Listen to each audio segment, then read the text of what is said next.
Teman-teman, balik lagi di Kitatera Movie. Dalam video kali ini, kita akan membahas sebuah film dari Jepang yang dirilis pada tahun 2014 yang berjudul The Snow White Murder Case. Di mana film ini menceritakan tentang pembunuhan seorang wanita cantik dengan cara ditusuk berkali-kali dan kemudian jasadnya dibakar. Cerita dimulai dengan sebuah berita mengenai kasus pembunuhan seorang wanita di sebuah tempat bernama Lembah Sigure. Di media sosial, banyak warganet yang membicarakan tentang kasus pembunuhan tersebut. Kasus itu dikenal dengan sebutan kasus pembunuhan Putri Salju. Keesokan harinya, sebuah berita menyiarkan tentang penyelidikan kasus pembunuhan tersebut, yang mana menurut polisi, jika korban ditusuk berkali-kali kemudian jasadnya dibakar. Di sebuah stasiun televisi, seorang pria bernama Yuji curhat ke media sosialnya tentang makanan yang ia makan. Hingga kemudian, seorang atasan datang dan menegurnya agar pergi dari situ. Yuji pun pindah ke ruang editor, dan kembali curhat mengenai makanan yang ia makan tadi di media sosial. Tak lama kemudian, ia mendapatkan panggilan telepon dari salah satu temannya yang bernama Kano. Mereka mulai berbincang. Kano menyinggung soal kasus pembunuhan di Lembah Sigure, di mana pada saat itu Yuji belum mengetahui apa yang terjadi di sana. Hingga seorang dari media sosialnya memberitahu jika di sana telah terjadi kasus pembunuhan. Kano mengatakan jika yang terbunuh itu adalah rekan kerja di kantornya yang bernama Noriko. Menurut Kano, Noriko adalah wanita yang sangat cantik, yang bahkan membuat orang lain menjadi iri. Yuji terus mendengarkan Kano, sambil menuliskan percakapannya itu ke media sosialnya. Menurut Kano, kecantikan dari Noriko itu diibaratkan seperti Putri Salju. Sebagai rekan kerja yang baik, Noriko juga memperkenalkan produk unggulan perusahaan pada Kano, yaitu sabun Putri Salju, di mana sabun itu dapat membuat kulit menjadi seputih salju. Dulu juga sempat saat Kano melakukan kesalahan dan dimarahi bosnya, Noriko datang dan membelanya. Tak hanya cantik, Noriko juga sering mentraktir makan Kano dan bahkan memberikannya sebuah CD musik dari sebuah grup bernama Serizawa Brothers. Yuji kemudian bertanya, apa yang ditanyakan polisi pada Kano? Kano menjelaskan bahwa sebelum kematian Noriko, sore harinya kantornya mengadakan sebuah pesta perpisahan. Pada saat itu Noriko dalam keadaan demam, jadi ia pulang lebih awal. Tapi sepertinya Noriko tidak langsung pulang ke rumah, karena pada keesokannya jasadnya telah ditemukan. Setelah itu Kano meminta pada Yuji agar tidak mempublikasikan percakapannya itu di media sosialnya, tapi hal itu terlambat. Karena sedari tadi Yuji menulis semua yang diucapkan Kano di media sosialnya. Keesokan harinya ketika bepergian menggunakan bis, Yuji melihat berita jika nama dari korban pembunuhan di lembah itu dipublikasikan, semuanya sama seperti yang ia tulis di media sosial. Tak lama kemudian Yuji dijemput oleh Kano lalu mereka pergi ke rumah Kano. Di rumah Kano, Yuji ingin menanyai Kano mengenai kasus pembunuhan di lembah itu secara rinci.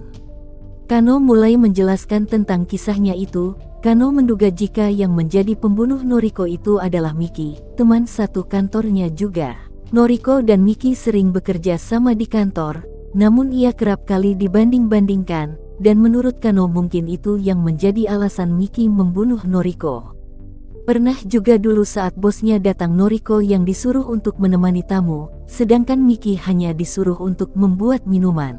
Dan ternyata Miki dan Noriko ini mengencani pria yang sama yang juga karyawan di perusahaan itu yang bernama Satoshi. Dikatakan sejak kedatangan Noriko di perusahaan, hubungan antara Satoshi dan Miki menjadi putus. Kano juga sempat memiliki masalah dengan Miki. Pada saat itu Kano tak sengaja menjatuhkan mug kesayangan Miki, di mana pada mug itu tertulis inisial huruf S, yang menurut Kano inisial huruf S itu berarti Satoshi. Setelah kejadian itu, mereka menghadiri pesta yang diadakan oleh perusahaan dan di sana terlihat jika keadaan Noriko sedang tidak baik, namun karena ingin menghormati rekan yang mengadakan pesta, Noriko akhirnya memaksakan diri untuk bertahan.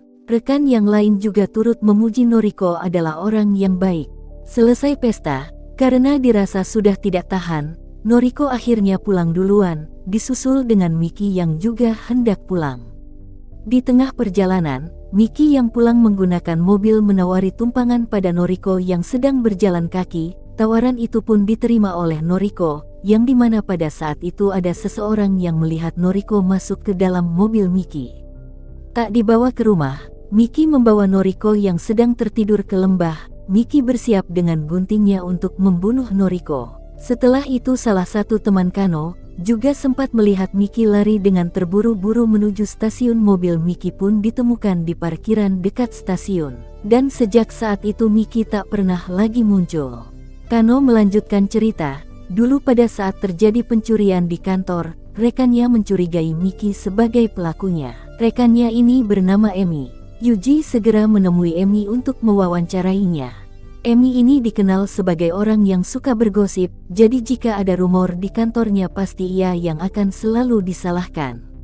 Yuji langsung menanyakan soal Miki. Emi pun yakin jika Miki lah pelaku pembunuhan Noriko. Emi mulai bercerita, dulu Miki ini memacari Satoshi. Hal ini diketahui Emi karena makan siang Satoshi dan Miki sama persis. Ia pun mulai bertanya bagaimana caranya Miki bisa menjalin hubungan dengan Satoshi. Dan Miki menjawab bahwa ia membuatkan makanan untuk Satoshi selama 3 hari. Pernah di suatu saat Emi memergoki Satoshi yang sedang bersama Noriko. Ia mengira jika Satoshi sebenarnya menyukai Noriko. Hal itu juga diperkuat dengan pernyataan Miki yang tak mungkin bisa menyaingi Noriko. Emi juga mengatakan bahwa Miki itu tidak normal, karena saat menjadi panitia acara, Miki mengendarai mobil dengan ugal-ugalan dan terlihat senyum yang aneh dari Miki. Dan pada saat di kantor, Noriko kehilangan pulpen mahalnya yang ia dapatkan dari grup musik Serizawa Brothers. Di sana Miki malah tersenyum aneh. Pada saat malam kejadian, setelah pesta, Miki mengajak Noriko untuk naik ke mobilnya. Pada awalnya Noriko menolak, namun setelah Miki mengatakan tentang pulpennya, Noriko akhirnya mau ikut dengan Miki. Yuji kemudian mewawancarai Satoshi. Karena Satoshi tidak ingin direkam, Yuji berpura-pura mematikan kameranya. Satoshi kemudian mulai bercerita. Ia meminta Yuji untuk tidak percaya pada cerita rekan-rekannya, karena ia mengatakan jika gosip dan khayalan bisa terdengar sangat nyata. Yuji kemudian langsung bertanya apakah Satoshi berkencan dengan Miki. Satoshi menjawab itu semua tidak benar. Ia bercerita bahwa pada musim gugur lalu produk sabun putri saljunya menjadi semakin populer. Karena saking sibuknya ia pun sampai-sampai tidak fokus dan terjatuh dari kursinya, tepat pada saat itu Miki juga sedang lembur. Melihat Satoshi terjatuh, Miki segera menghampiri dan menawarkan untuk membuatkan makan siang untuknya, karena Miki menganggap bahwa Satoshi perlu nutrisi yang cukup. Awalnya Satoshi menolak, tapi karena kata Miki ia mendapatkan banyak sekali sayuran dari orang tuanya, dan tak mungkin menghabiskannya sendirian, Satoshi pun menyetujuinya.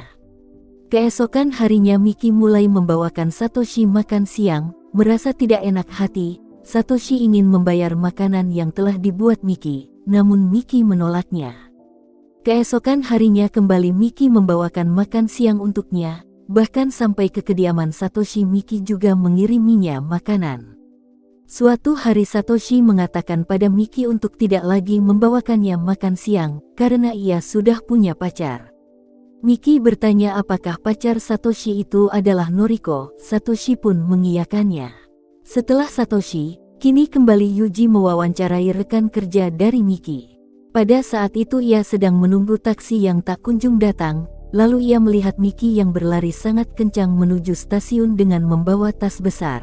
Setelah itu, sambil mendengarkan video dari Serizawa Brothers, Yuji menuliskan di media sosialnya bahwa pelaku pembunuh Noriko adalah fans dari Serizawa Brothers.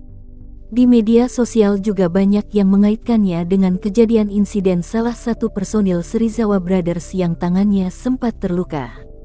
Kini Yuji melaju menuju tempat kejadian ditemukannya jasad Noriko. Sampai di sana Yuji melihat kembali media sosialnya dan ada salah satu orang yang mengatakan bahwa sebaiknya Yuji melaporkan hal ini ke polisi dan jangan menyebarkannya di media sosial, namun Yuji tak menanggapinya. terus berjalan menuju ke titik tempat ditemukannya jasad Noriko, kini Yuji mulai membayangkan bagaimana kejadian ini terjadi.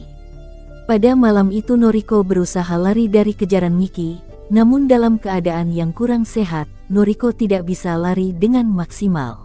Saat tertangkap oleh Miki, Noriko langsung dihujani beberapa tusukan. Miki mengatakan jika bukan karenanya maka hidup Miki akan bahagia. Setelah menusuk Noriko, Miki langsung menyiramnya dengan minyak lalu membakarnya. Balik pada masa sekarang, Yuji menuliskan di media sosialnya bahwa hanya dirinya lah orang di dunia ini yang paling mendekati inti kasus tersebut. Scene kemudian berpindah pada seseorang dengan akun media sosial yang bernama Harugoban. Ia menuliskan, agar Yuji tak lagi meneruskan apa yang ia lakukan, karena akan melibatkan dirinya sendiri. Setelah itu di televisi, ternyata berita tentang kematian Noriko dibahas secara eksklusif. Apa yang pernah direkam oleh Yuji juga ditayangkan dalam acara itu. Dalam acara itu dijelaskan juga bahwa Noriko adalah seorang pegawai di perusahaan kosmetik. Dalam acara menjelaskan tentang penyelidikan yang telah dilakukan oleh Yuji.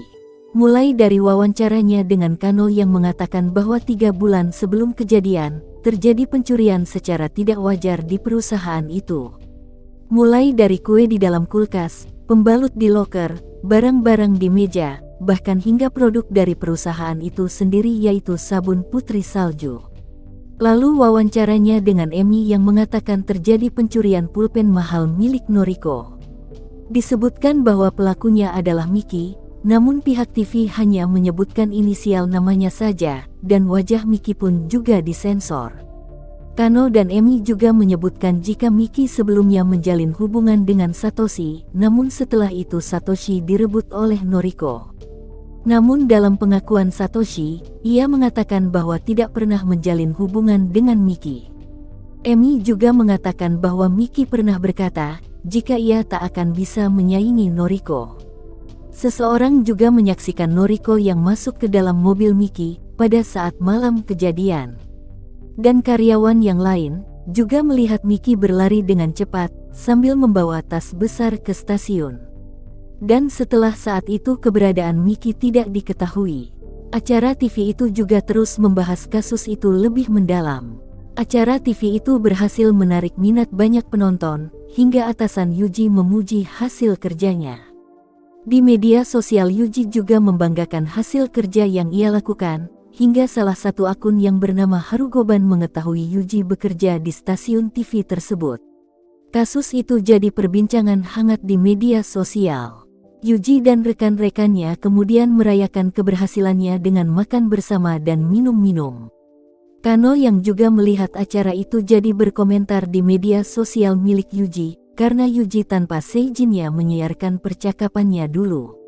Dan pada akhirnya semua orang mengetahui jika Mikilah orang yang melakukan pembunuhan itu. Sampai di tempat tinggalnya, Yuji kembali mengecek media sosial. Di sana ternyata ada seseorang yang mengenal Miki, dan tak terima jika Yuji secara terang-terangan mengungkapkan identitas Miki di media sosial. Banyak juga orang yang tak menyetujui apa yang dilakukan oleh Yuji, namun Yuji sepertinya tak peduli dan lanjut tidur. Di tempat lain, seseorang bernama Minori ingin menyampaikan surat protes pada Yuji. Ia adalah teman kuliah Miki. Mereka tinggal di satu asrama dan Miki dikenal sebagai gadis yang polos dan lugu. Miki juga dikenal sebagai orang yang pandai memasak dan sangat menyukai buku Anne of Green Gables. Menurut Minori, tak mungkin orang sebaik Miki melakukan pembunuhan. Kembali melihat ke TV, Minori mengatakan bahwa apa yang disampaikan di TV itu semua tidak benar. Minori juga pernah suatu waktu bertemu dengan Satoshi di sebuah rumah makan. Melihat Miki sedikit canggung ketika bertemu dengan Satoshi, Minori menduga jika Miki suka dengan Satoshi. Miki bilang jika Satoshi tak mungkin menyukainya. Minori pun memberi saran agar Miki membuatkan makan siang untuk Satoshi selama 3 hari. Dan pada akhirnya atas saran dari Minori, Miki dan Satoshi resmi berpacaran. Miki mengatakan semuanya pada Minori, bahkan Miki juga mengatakan jika ia dan Satoshi telah melakukan hubungan intim. Karena keberadaan Miki yang belum diketahui, membuat Minori menjadi khawatir. Jika memang Miki adalah pelakunya, ia pasti sudah bunuh diri karena merasa bersalah. Dan jika memang Miki adalah pelakunya, Minori minta agar pihak stasiun TV menemukannya dan membawanya pada Minori. Surat itu akhirnya sampai ke atasan Yuji. Atasannya marah, karena ulah Yuji di media sosial, nama Miki menjadi tersebar.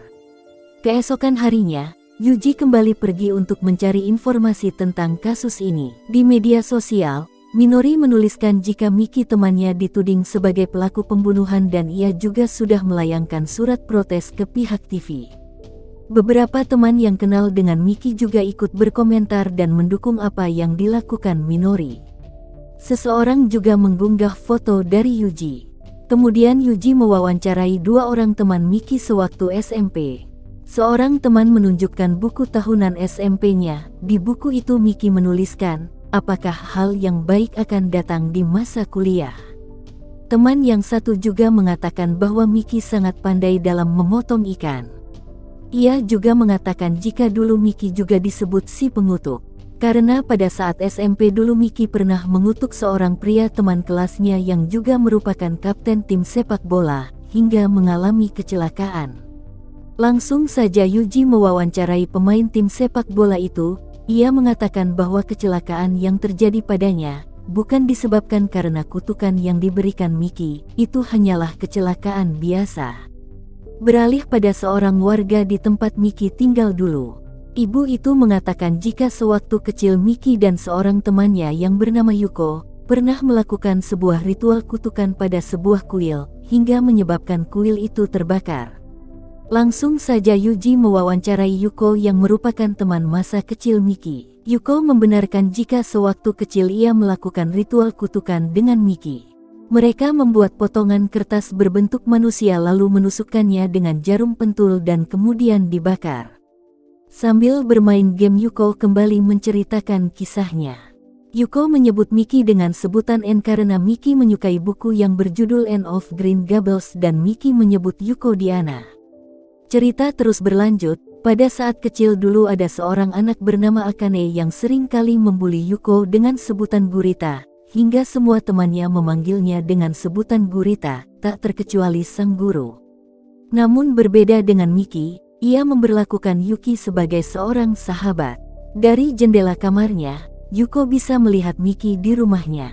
Pada saat malam hari mereka sering menyalakan lilin di jendela dan menghalanginya dengan kertas, kemudian menggerakkannya ke atas dan ke bawah, hingga seperti menjadi cahaya yang berkedap-kedip. Miki sering melakukan itu seolah mengatakan jika akulah sahabatmu dan akan selalu ada untukmu. Suatu hari Miki dan Yuko membaca sebuah buku yang menyatakan sebuah ritual yang digunakan untuk mengubah seorang yang jahat menjadi baik. Mereka pun melakukan ritual tersebut yang ditujukan pada Akane yang kerap kali membuli Yuko, yang diharapkan setelah ritual tersebut Akane akan menjadi anak yang baik. Tanpa mereka sadari ritual yang mereka lakukan menyebabkan terjadinya kebakaran besar di kuil tersebut. Hingga setelah kejadian itu Yuko tak pernah lagi bertemu dengan Miki. Yuko mengatakan pada Yuji jika manusia sering salah mengingat. Mereka hanya mengatakan hal yang menguntungkan bagi mereka. Dan sepertinya Yuko tahu jika Yujilah yang sering menulis tentang Miki di media sosial. Kini Yuji berada di rumah kedua orang tua Miki. Seketika ayah Miki meminta maaf dan memohon agar memaafkan anaknya, karena Miki adalah anak yang baik dan tidak pernah membangkang. Di dalam juga terlihat nenek Miki yang sedang sakit. Ia juga mengatakan jika Miki tidak pernah melakukan kejahatan. Di ruang editor, Yuji lalu mengedit semua rekaman yang ia dapatkan agar bisa ditayangkan di TV. Acara TV yang membahas tentang Miki kembali ditayangkan. Di sana juga berisi komentar dari teman SMP Miki yang mengatakan bahwa Miki adalah seorang pengutuk, namun scene-scene yang disampaikan sepertinya telah diedit sedemikian rupa hingga seolah menyudutkan Miki. Scene orang tua Miki pun hanya ditayangkan pada saat mereka meminta maaf saja. Di tempat lain, ternyata Miki sudah menyaksikan siaran di TV. Ia merasa sangat sedih hingga tidak bisa mengenali siapa dirinya. Ingin rasanya ia kembali ke malam kejadian itu. Ia kemudian menuliskan tentang dirinya ke sebuah buku yang ditujukan kepada siapa saja yang peduli. Cerita dimulai pada saat Miki kecil dulu. Ia memiliki seorang teman yang bernama Yuko, di mana Yuko adalah gadis yang paling cantik di desa itu. Tapi seringkali Yuko murung karena ia selalu mendapatkan pembulian dari temannya yang bernama Akane. Akane merasa iri karena Yuko dikatakan lebih cantik darinya. Di kelas, gurunya juga malah membuli para siswanya. Seperti seorang anak laki-laki yang mempunyai nama dengan arti kuat malah dikatakan lemah. Miki juga mempunyai nama yang artinya gadis cantik dikatakan tidak sesuai dengan namanya. Namun ketika nama Yuko disebut, Akane malah bilang ke gurunya jika panggil saja Yuko dengan sebutan Gurita. Ketika pulang sekolah Yuki merasa sangat sedih dan membenci namanya. Namun Miki menguatkan dan mengatakan jika kamu merasa sedih, pergilah ke dunia khayalan, seperti yang dilakukan Anne di buku Anne of Green Gables. Di malam harinya mereka berdua menyalakan lilin dan menggunakan kertas untuk menutupi cahaya lilin, agar seolah terlihat berkedip-kedip. Pada saat SMP Miki memiliki cinta pertamanya, yaitu seorang teman di kelasnya yang juga merupakan pemain bola. Temannya itu menendang lapel yang mengenai kepala Miki. Merasa bersalah, temannya itu meminta maaf, namun Miki malah mengacuhkannya dan tidak memberikan maaf. Sama seperti dalam buku Anne of Green Gables, Anne tak mudah memberikan maaf pada Gilbert, namun justru itulah yang membuat mereka tertarik satu sama lain. Setiap saat temannya meminta maaf namun tetap tak diberi maaf. Dan sepertinya Miki menikmati kebersamaan yang terjadi antara mereka. Hingga seminggu berlalu, Miki berencana akan memaafkan temannya itu. Namun ternyata di kelas diumumkan jika temannya itu tidak masuk sekolah karena mengalami kecelakaan. Merasa bersalah, Miki lalu mengunjungi temannya itu untuk mengatakan bahwa ia telah memaafkannya. Suasana romantis pun terjadi, namun ternyata semua itu hanyalah khayalan dari Miki. Beralih pada masa kuliah, Miki memiliki teman baik bernama Minori, di mana Miki sering curhat mengenai apapun pada Minori, bahkan curhat tentang pacarnya saat berkencan. Hingga pada akhirnya di tempat kerja ia bertemu dengan Noriko, yang mana Noriko seolah mengejek nama Miki, sama seperti yang dulu dilakukan Akane pada Yuko. Pada saat membuat teh, sebenarnya si bos tahu jika Noriko tidak bisa membuat teh, jadinya Miki yang disuruh untuk membuatnya, dan Noriko yang menemui tamunya. Di kantor juga salah satu teman Miki yang bernama Mayama terlihat sangat modis dengan pakaian yang dikenakannya. Namun merasa tak ingin kalah, keesokan harinya Noriko menggunakan pakaian yang sama persis dengan yang digunakan Mayama. Miki tahu jika Noriko sengaja menggunakan pakaian yang sama karena tak ingin merasa tersingi. Dan sejak saat itu Mayama tidak lagi menggunakan pakaian itu lagi. Beralih pada saat acara barbeque, semua teman kantor memuji kecantikan Noriko, namun ketika ditanya ke Miki, Miki mengatakan jika orang yang paling cantik menurutnya adalah temannya sewaktu kecil yang bernama Yuko. Ternyata sedari tadi Noriko tidak tidur dan mendengar semua yang dikatakan temannya. Pada malam saat sedang lembur, Satoshi terjatuh dari kursinya karena merasa sedikit pusing. Miki kemudian menghampirinya dan menawarkan jika ia akan membuatkan makan siang untuk Satoshi. Satoshi sangat senang dengan tawaran itu, dan ia pun menerimanya. Satoshi sangat menyukai makanan yang diberikan oleh Miki. Sampai pada suatu hari, Satoshi mengatakan jika Miki tak perlu lagi membawakannya makan siang, karena pacarnya tidak menyukainya. Seketika Miki tahu jika Satoshi telah menjalin hubungan dengan Noriko. Sampai di rumah, untuk menghilangkan rasa sedihnya, Miki mendengarkan lagu dari grup musik idolanya, yaitu Serizawa Brothers, dan Miki mengatakan bahwa hal baik akan terjadi. Dan pada saat dulu Kano menjatuhkan gelas kepunyaan Miki, di situ tertulis inisial huruf S. Menurut Kano S itu artinya adalah Satoshi, namun Noriko mengetahui jika S itu artinya Serizawa Brothers. Keesokan harinya Noriko mulai membahas tentang Serizawa Brothers dan menunjukkan sebuah pulpen mahal dari Serizawa Brothers, yang tak semua orang bisa mendapatkannya. Noriko juga mengatakan bahwa ia berpacaran dengan salah satu anggota dari Serizawa Brothers, dan menganggap hubungannya dengan Satoshi dulu seolah tidak terjadi apa-apa. Miki jadi sangat kesal, semua yang ia sukai direbut oleh Noriko, seolah Miki tak boleh menyaingi Noriko dalam berbagai hal. Menurut Miki, mungkin jika ia tidak menyukai Serizawa Brothers, hal ini tak akan terjadi. Pada saat Noriko kehilangan pulpen mahalnya itu, Noriko mengajak Miki untuk berbicara. Miki mengatakan jika bukan dia yang mencurinya. Ternyata Noriko sudah mengetahui siapa yang mencuri pulpennya dan sabun milik perusahaan, dan ia akan melaporkannya nanti.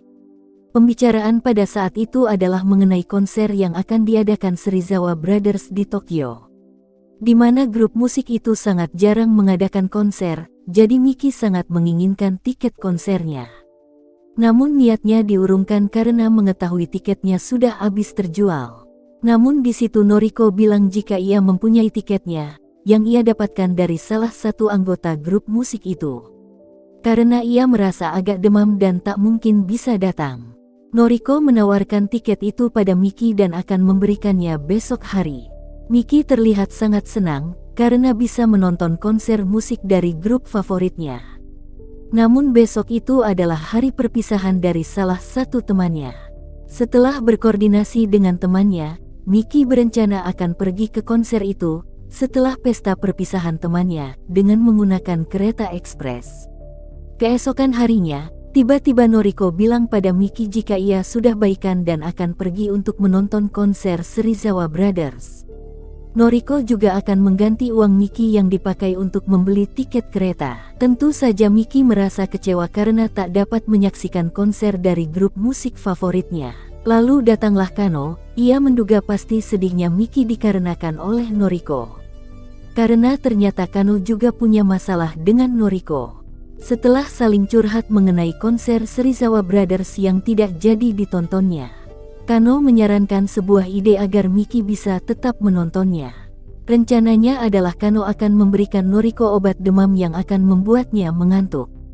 Di acara pesta itu, Noriko mengatakan jika ia sedikit demam, namun Kano malah menambahkan bir sampai penuh di gelasnya, agar ketika di mobil nanti Noriko bisa tertidur lelap, dan Miki bisa mengambil tiketnya dari Noriko. Pesta pun berakhir. Noriko ingin pergi duluan karena merasa demam, namun tak ada yang mempedulikan. Ingin melakukan rencana Kano, Miki juga bergegas pergi. Menawari Noriko tumpangan dengan alasan Miki belum memberikan tiket keretanya pada Noriko. Sampai di stasiun, Noriko meminta tiket keretanya, tapi Miki pura-pura tiketnya ketinggalan di rumah.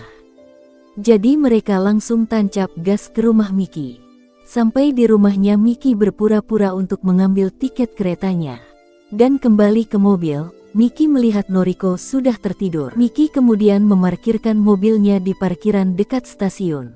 Dengan sedikit ragu, akhirnya Miki memutuskan untuk mengambil tiket konsernya dan meninggalkan Noriko di dalam mobil, kemudian pergi ke stasiun. Dengan terburu-buru Miki berlari sekencang-kencangnya menuju stasiun, dan di saat inilah salah satu teman kantornya melihat Miki yang berlari. Di tempat konser, Serizawa Brothers datang dan langsung dikerumuni oleh para penggemar.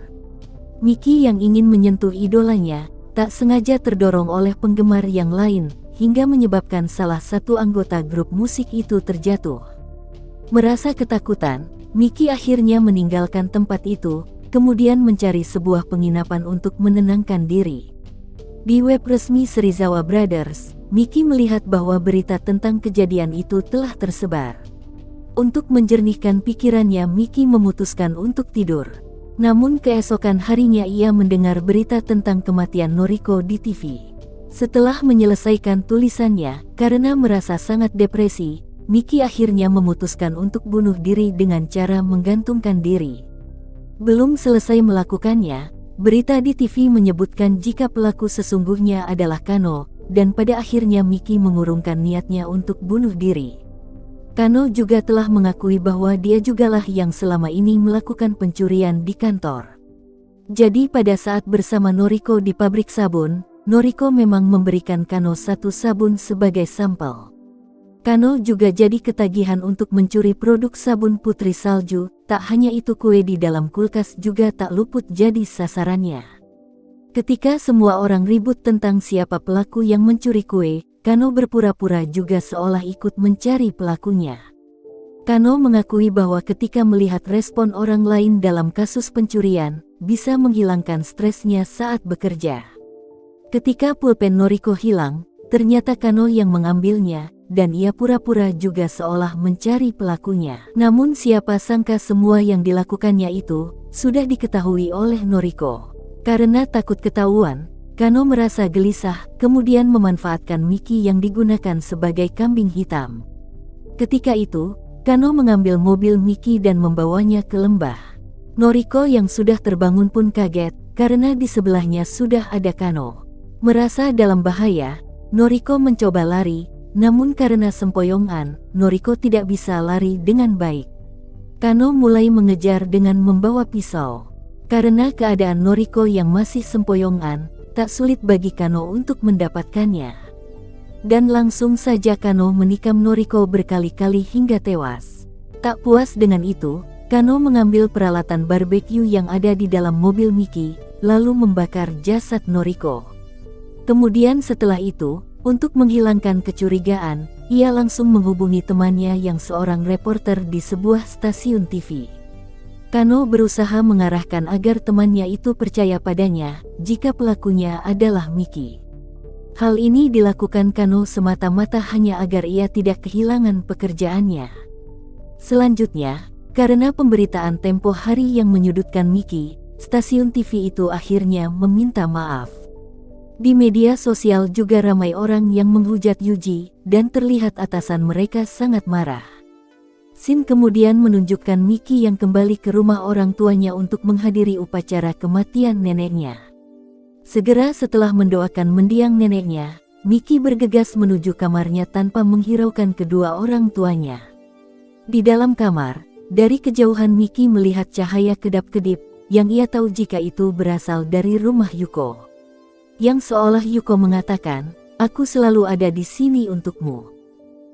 Keesokan harinya, Yuji datang ke ayah Miki untuk meminta maaf, namun tentu saja karena kekesalannya sudah memuncak ayah Miki tak bisa memaafkannya. Merasa karirnya sudah berakhir, ditambah lagi hujatan dari warganet, Yuji dan rekannya hendak pergi. Namun di tengah jalan, ia hampir diserempet oleh sebuah mobil. Dan ternyata orang di dalam mobil adalah Miki, ingin melihat keadaan orang yang hampir ditabraknya. Miki memohon maaf, dan Yuji mengatakan ini merupakan nasib buruknya. Miki lalu mengatakan bahwa hal baik pasti akan terjadi, dan langsung pergi. Ingin memberitahu Yuji jika orang tadi adalah Miki yang selama ini ia beritakan, namun hal itu ia urungkan.